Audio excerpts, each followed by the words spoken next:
huge chunk of the Netherlands is basically just above sea level. If you look down from space, it'll look flat as hell with these giant canals slicing through everything. Cities hugging the coast, farms, highways, ports, airports. The whole thing is sitting in a place where the North Sea just keeps pushing and pushing like it wants its land back. Millions of people live there. Amsterdam, Rotterdam, The Hague, all of it. And yet somehow the Dutch have kept the whole country dry for decades. They created this massive, country-sized defense system made of dunes, dikes, dams, floodgates, canals, pumps, and those huge movable storm surge barriers. So how the hell do they actually keep the ocean out? Well, to understand how the Dutch actually built this massive country-sized defense system, we gotta go way back. Because they didn't just wake up one day and decide, we're fighting the sea. This fight has been going on for thousands of years. Around 2,000 years ago, this whole region looked nothing like the clean Dutch cities we know today. It was straight up peat swamps, floodplains, river mud, sand dunes, low wet land that kept shifting every time the water moved. Early people had to raise themselves above the water, so they built homes on these artificial mounds called turpen or weirden, basically small hills you made by hand.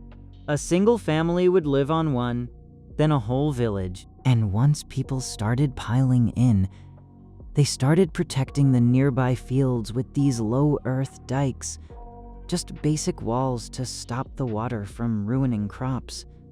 But as more and more people moved in, those little defenses slowly joined together. By around 1250, a ton of dikes had connected into one big sea defense. Even after centuries of that, the sea still found ways in and kept breaking through. And then the night that changed everything happened on January 31, 19053. A massive storm swept across the North Sea. The water was up over 4 meters above sea level, which destroyed the dikes. Within hours, around 770 square miles of southern Holland flooded. Over 1,800 people died. The Dutch still call it the watersnoodramp, or just the disaster. And after that night, the whole country got a brutal wake-up call. And so the Dutch basically redesigned the entire coastline. They called the plan the Delta Works, which is a massive system. Dams, sluices, locks, dikes, levees, storm surge barriers. Instead of defending every twisting piece of coastline, they started closing off the most dangerous gaps. They turned hundreds of kilometers of vulnerable coastline into a shorter, stronger line of defense. Basically, fewer openings for the sea to attack. The Delta Works took decades to build and cost around $7 billion. One of the best examples is the Oosterscheldekering. It stretches roughly 8 to 9 kilometers across the eastern Scheldt in the southwest of the country. Now, engineers could have just closed the whole estuary with one solid dam. That would have stopped storm surges, but it also would have killed the natural tide in that area. Because the eastern Scheldt had saltwater wildlife, mussel farms, oyster farming, fishing communities, a whole ecosystem that needed the sea to move in and out. So instead of building one dead wall, the Dutch built a barrier that could breathe. These are 65 massive concrete pillars standing in the water, and between them, 62 huge steel gates. On normal days, those gates stay open. The tide flows through, boats keep moving, saltwater keeps circulating. The ecosystem keeps working, but when extreme weather comes in from the North Sea, the gates close, and suddenly, that open estuary becomes a shield. That's what makes Dutch flood defense so different. We see that same thinking near Rotterdam. Rotterdam has Europe's biggest port. Container ships, Oil tankers, food, steel, chemicals, fuel, all of that needs open access to the sea. So you can't just build a permanent dam across the entrance. That would protect the city, sure, but it would also choke one of Europe's most important trade routes. So the Dutch needed something that sounds almost impossible, a barrier that stays open for business every normal day, but shuts like a fortress when a storm surge comes in. That machine is called the Mislandkering. It sits at the entrance to Rotterdam's harbor. Most of the time, it just waits on both sides of the waterway. Two giant curved gates, huge steel arms resting quietly beside the river. Ships pass through the middle like nothing is there, but when forecasts show dangerous water levels near Rotterdam, the whole machine wakes up. The gates swing inward from both banks.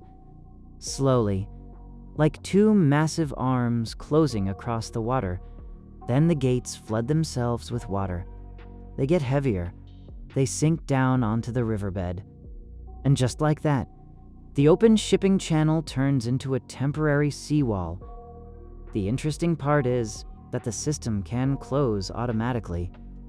It watches the tide, storm, and predicted the water level.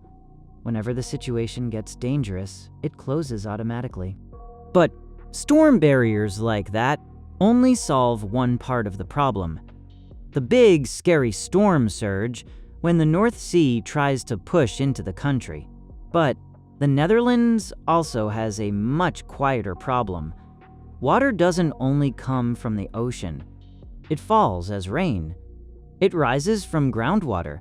It flows in through rivers. And a lot of Dutch land sits so low that gravity can't just drain it away. That's where polders come in. A polder is basically a piece of low land with dikes around it.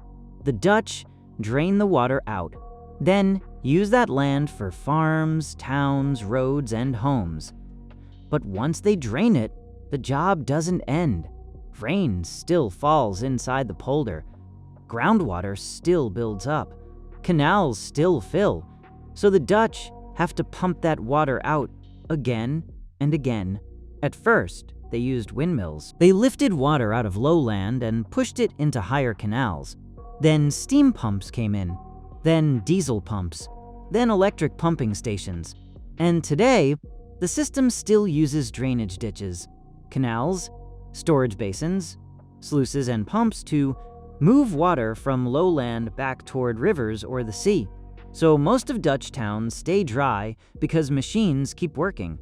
Every day, even when there's no storm. And those machines only work because the dikes around them keep holding. The Netherlands has more than 3,500 kilometers of dikes. That's a whole web of defenses running along coasts, rivers, canals, farms, roads, and towns. They're active infrastructure. Crews inspect them, engineers test them. Sensors track movement.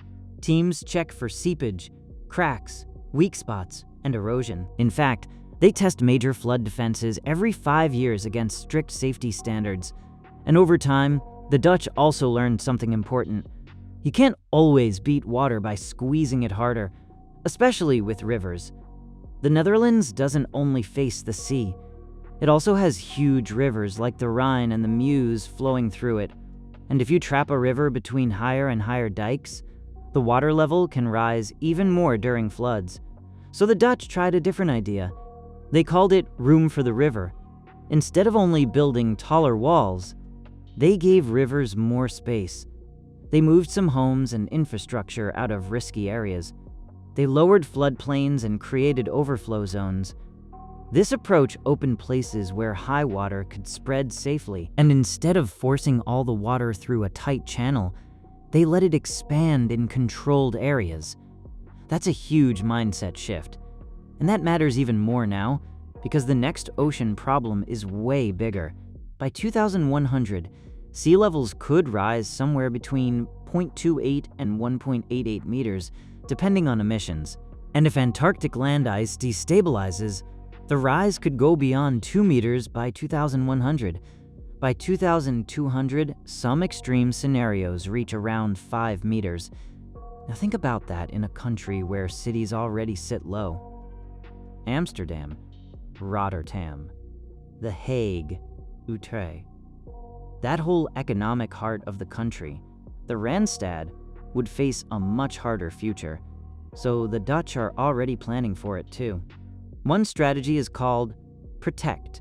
Basically, raise the dikes, strengthen the barriers, and expand the pumping system. Another strategy is called advance. Build a second coastline offshore, around 60 kilometers long, up to 12 kilometers out at sea, with a huge reservoir between the old coast and the new one. Then there's accommodate. That means changing how people use land. Flood-proof buildings, floating infrastructure, different agriculture. Places that can handle more water instead of pretending it won't come. And that's how the Netherlands keeps the ocean out. It built a country that negotiates with the sea every single day. And now the real question is this: can this system keep working as the ocean keeps rising? Or is the Netherlands showing every coastal city what the future is going to demand? Let me know what you think. And if you like stories about mega projects, bold architecture, and the engineering behind the world's most extreme infrastructure, make sure to subscribe to the channel.